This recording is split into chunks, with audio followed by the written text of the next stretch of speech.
秋冬季节气候多变，由于小儿寒暖不知自调，容易引起咳嗽。3周岁以下的孩子尤为多见。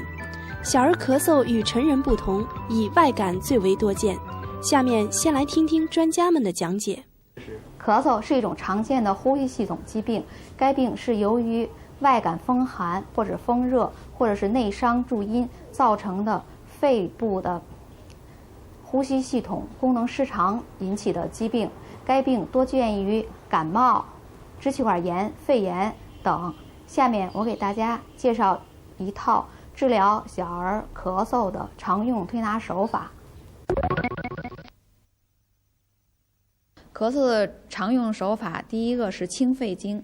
肺经在无名指末端螺纹面，清肺经的时候呢，就是从指纹方向推向指尖100次。第二个手法是运内八卦。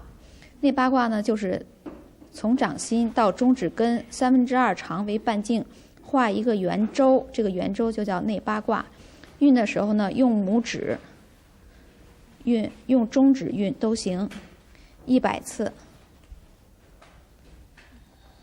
第三个手法是揉膻中。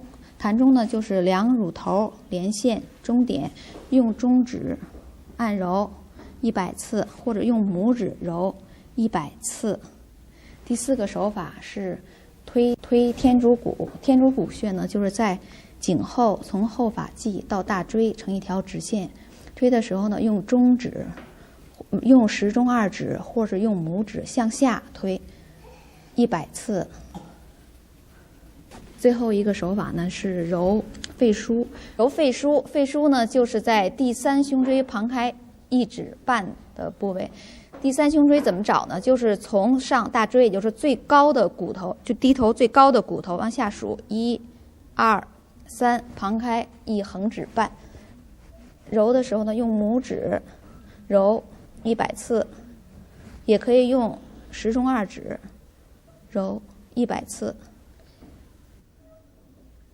如果您的孩子是感冒引起的咳嗽呢，可以在上述手法的基础上呢加看那个头面部的4大手法。头面部的4大手法呢，第一个呢是开天门。天门穴呢，就是在两眉连线中点到前发际成一条直线。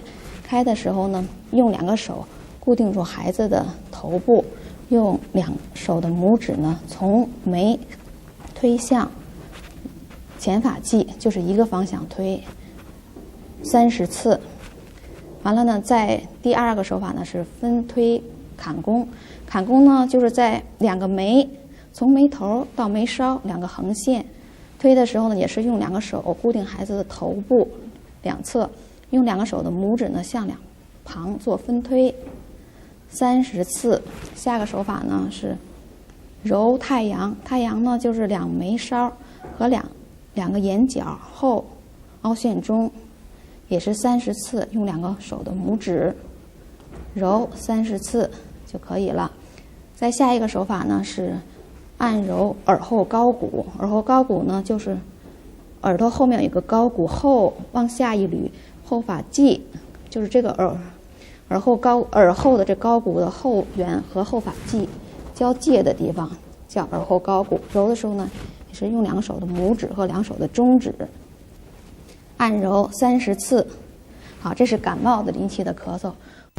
最后提醒家长们，在日常生活中要注意气候变化，特别是秋冬季节更应注意保暖。如果孩子患病了，要及时治疗，彻底根除，防止诱发其他疾病。多让孩子参加户外活动，加强身体锻炼，才能够增强孩子的抗病能力。